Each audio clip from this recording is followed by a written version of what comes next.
बातमी सरकारी महिला डॉक्टरच्या आत्महत्येने साताऱ्यामधील फलटण हादरलं। हातावर सुसाईड नोट लिहत महिला डॉक्टरनं आपलं जीवन संपवलेलं आहे। पीएसआय गोपाल बदनेनं लैंगिक अत्याचार केल्याचा उल्लेख या सुसाईड नोटमध्ये आहे। संबंधित पोलिसांना निलंबित करण्याचे आदेश मुख्यमंत्र्यांनी दिले आहेत। साताऱ्यामध्ये उपजिल्हा रुग्णालयामधल्या महिला डॉक्टर संपदा मुंडेंनी हॉटेलमध्ये आत्महत्या केली आहे। आत्महत्येपूर्वी महिला डॉक्टरनं हातावरती सुसाईड नोट लिहिली, ज्यामुळे सातारा हादरलं। हातावर लिहिलेल्या सुसाईड नोटमध्ये महिला डॉक्टरनं पीएसआय गोपाल बदने आणि इंजिनियर प्रशांत बनकरवर गंभीर आरोप केलेत। संपदा मुंडेंनी हातावर सुसाईड नोटमध्ये काय लिहिलंय ते बघूयात। माझ्या मरणाचं कारण पोलीस निरीक्षक गोपाल बदने, ज्याने माझ्यावर 4 वेळा रेप केला, आणि प्रशांत बनकर, ज्याने मागचे 5 महिने शारीरिक आणि मानसिक छळ केला। तत्कालीन पीआय यांनीही या डॉक्टरांविरुद्ध एक तक्रार केली होती, त्यांनी पोलिसांविरुद्ध केली होती। आरोपींना पकडण्याकरता टीम रवाना करण्यात आलेली आहे। गुन्हा दाखल करून जे 2 आरोपींचे नाव आहेत त्याच्यामध्ये एक पीएसआय आहेत, त्यांच्या आरोपीमधून नाव समाविष्ट आहे। त्यांच्या पीएसआयचा निलंबनाचा आदेश एसपी यांनी निर्गमित केलेला आहे।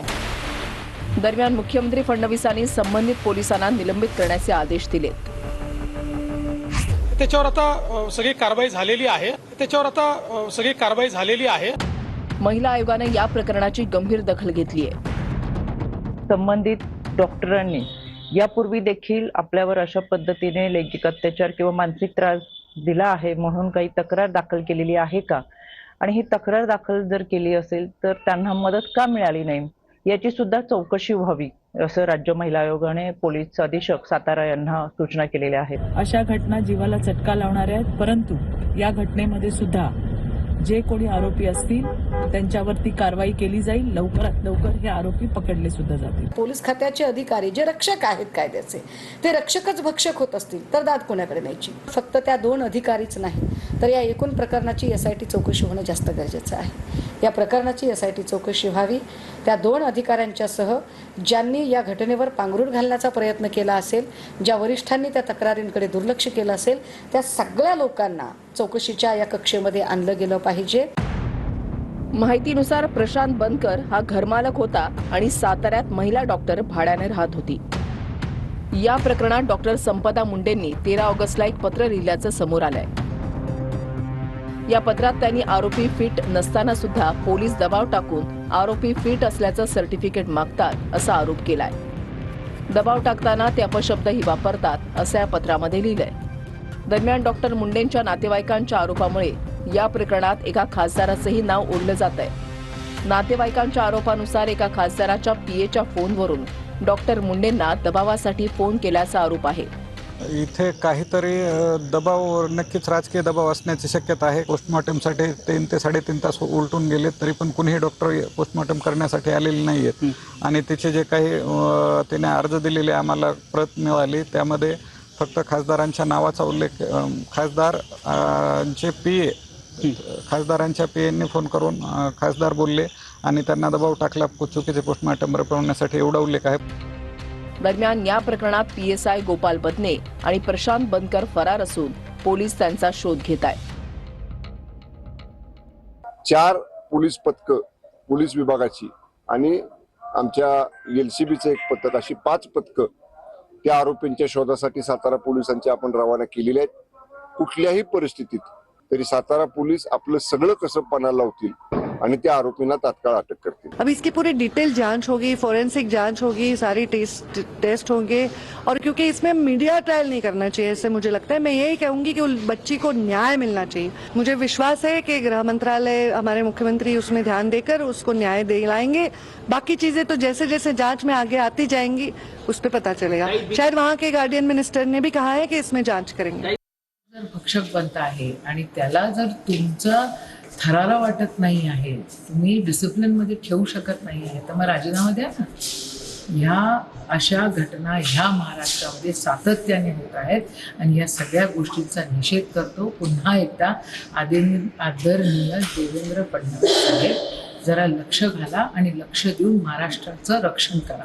रक्षण करता येत नसेल तर राजीनामा पुण्यामधल्या जैन बोर्डिंग जमीन व्यवहार प्रकरणामध्ये धंगेकर विरुद्ध मोहोळ यांच्यामधील वाद थांबता थांबत नाहीये. रवींद्र धंगेकरांनी आता एक नवा व्हिडिओ शेअर करत मोहोळांवर गंभीर आरोप केलाय. महापौर असताना मोहोळ पुणे पालिकेची पाटी लावून बिल्डर बडेकरांची गाडी वापरायचे असा आरोप धंगेकर यांनी केलाय. पुण्यात मोहोळांविरोधात धंगेकरांचे आरोप थांबण्याचं नाव घेत नाहीयेत. रवींद्र धंगेकरांनी आता एक नवा व्हिडिओ शेअर केलाय.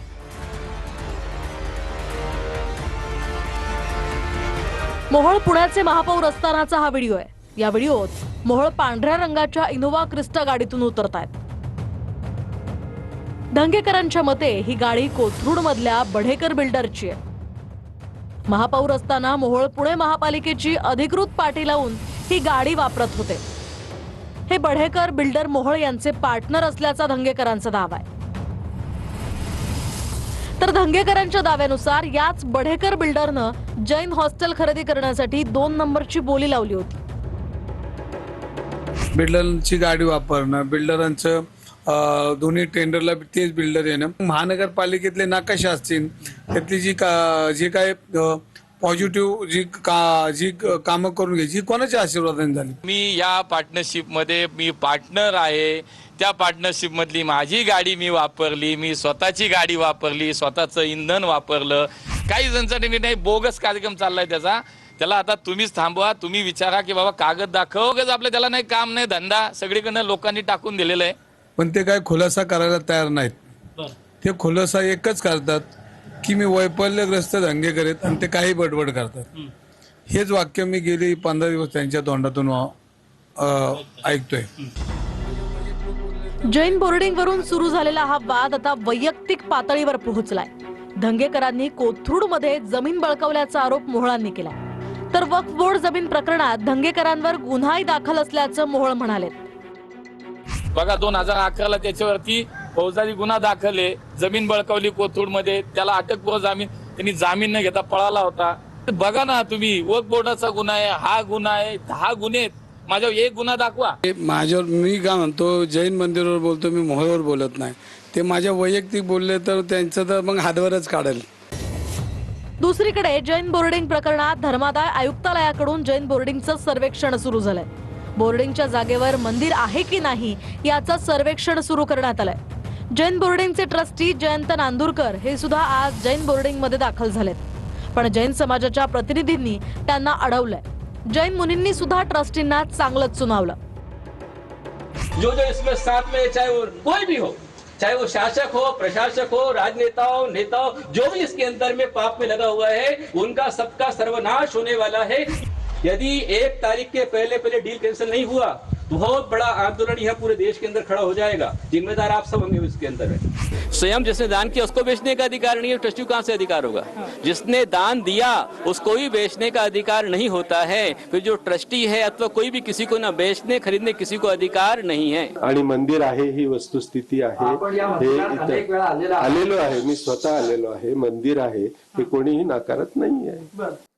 भंडाऱ्यामधील कार्यकर्त्यांच्या व्हॉट्सअपवर आमची नजर आहे असं खळबळजनक विधान चंद्रशेखर बावनकुळे यांनी केलंय. तर कार्यकर्त्यांनी बेईमानी केली तर 5 वर्ष दरवाजे बंद करणार असा इशारा बावनकुळे यांनी कार्यकर्त्यांना दिलाय. यावरून राऊतांनी मात्र टीका केली आहे.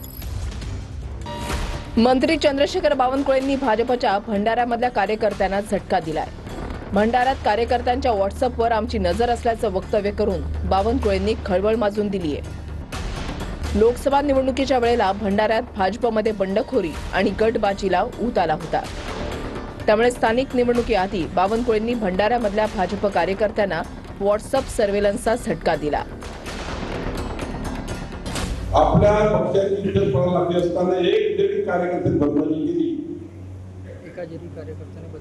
पंकज परणे मी 5 वर्ष आमचे दरवाजे बंद केल्याशिवाय राहणार नाही हे आपण लक्षात ठेवलं. ना परणे आपल्या घरी ना पंकज आणि मी यादी पोलिसांकडे मागवणार, आपले सर्व्हिलन्स पण टाकणार. तसे भंडाऱ्याचे सर्व व्हॉट्सअपवर सर्व्हिलन्स पण टाकले आहे. कोण काय बोलतो कोणत्या व्हॉट्सअप म्हणून एक चुकीचे बोलणार पुढचे 5 वर्ष भंडारा शहराला सत्यानाश केल्याशिवाय राहणार नाही. हा हा जर गुन्हा गंभीर आहे असं जर देवेंद्र फडणवीस गृहमंत्र्यांना वाटत असेल, यांच्यावर गुन्हा दाखल करून इंडियन टेलिग्राफ ऍक्ट नुसार त्यांच्यावर गुन्हा दाखल करून त्यांना तात्काळ अटक करून चौकशी केली पाहिजे. संजय राऊताला का मिरची झोंबली? आमच्या पक्षामध्ये आमच्या कार्यकर्त्यांसोबत रोजचा संवाद हा आमच्या व्हॉट्सअप ग्रुपच्या माध्यमातून होत असतो आणि म्हणून मी या ठिकाणी वक्तव्य केलं आहे. आणि आता बातमी आहे ती निलेश घायवळ संदर्भामधली. पुणे पोलिसांनी गुंड निलेश घायवळची स्कॉर्पिओ गाडी जप्त केली आहे. अहिल्यानगरमधील जामखेड खर्डा इथून पोलिसांनी घायवळची गाडी जप्त केली. ही स्कॉर्पिओ गाडी खर्डा इथे उसामध्ये लपवून ठेवण्यात आली होती. ठाकरेंच्या शिवसेनेचा सोमवारी मुंबईमध्ये निर्धार मेळावा पार पडणार आहे. आदित्य ठाकरे मतदार याद्यांमधील घोळासंदर्भात बोलणार आहेत. दिल्लीमध्ये राहुल गांधींनी ज्या प्रकारे सादरीकरण केलं तशाच प्रकारे आदित्य ठाकरे सुद्धा मुंबईमधील मतदार यादीमधल्या घोळाचं सादरीकरण करणार आहेत. यावरून भाजपच्या नवनाथ बन यांनी टीका केली. मतदार यादीतल्या घोटाळ्यांसंदर्भात जे दिल्लीत राहुल गांधी यांनी केलं होतं ते मुंबईमध्ये आदित्य ठाकरे आणि त्यांची टीम करेल. महाराष्ट्राच्या आणि देशाच्या निवडणूक आयोगानं काळजीपूर्वक पाहावं. राज्याचे मुख्यमंत्री देवेंद्र फडणवीस आणि त्यांच्या कॅबिनेटनं मोठ्या पडद्यावर पाहावं. आम्ही व्यवस्था करू. आपण निवडणुका हायजॅक केलेल्या आहेत.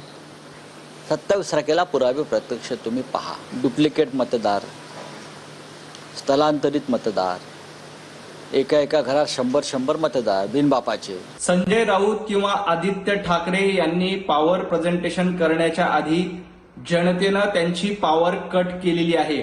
फक्त संजय राऊत यांना मला एक सांगायचंय की जेव्हा आदित्य ठाकरे पॉवर प्रेझेंटेशन देतील तेव्हा उद्धवजी ठाकरे यांना शेवटच्या रांगेत बसू नका एवढी काळजी घ्या. आणि आता बातमी आहे ती सांगलीमधून. जयंत पाटलांच्या कारखान्याचं नाव रात्री अज्ञातानं बदललं. राजाराम बापू कारखान्याचं नाव बदलून राजे विजय डफळे असं नाव लिहिण्यात आलं. कारखान्याचं नाव अज्ञातानं बदलल्यामुळे जत तालुक्यामध्ये खळबळ माजली. तर सकाळी पुन्हा एकदा राजे विजय डफळे नावाचा बोर्ड हटवण्यात आला. लोकांच्या ज्या भावना आहेत त्या भावना या व्यक्त झालेल्या आहेत. आपल्या माध्यमातून ती सर्व बातमी मी बघितली. ज्या कोणी हे काम केलेलं आहे त्यांच्याबरोबर मी स्वतः उभा आहे. रस्त्यावरची आणि न्यायालयातली लढाई सभासद शेतकऱ्यांनी लढाईची ठरवली आहे आणि त्या दोन्ही लढाईमध्ये मी सभासदांच्या सोबत ठामपणे उभा राहणार आहे. काही जाणकार लोकांचं म्हणणं आहे कारखाना यांनी विकत घेतला परंतु या कारखान्याच्या नावाचा बदल करण्याची प्रक्रिया पूर्ण केली नाही. परंतु जी जबाबदार लोक आहेत ज्यांनी कारखान्यामध्ये काम केलंय त्यांचं असं म्हणणं आहे की राजे विजय डफळे कारखाना असंच नाव या कारखान्याचं आहे. परंतु जरी आता त्यांनी नाव बदललं तरी आम्ही संघर्ष चालू ठेवणार आहे. जोपर्यंत हा कारखाना सहकारी होत नाही, सभासदांचा होत नाही, तोपर्यंत आम्ही शांत बसणार.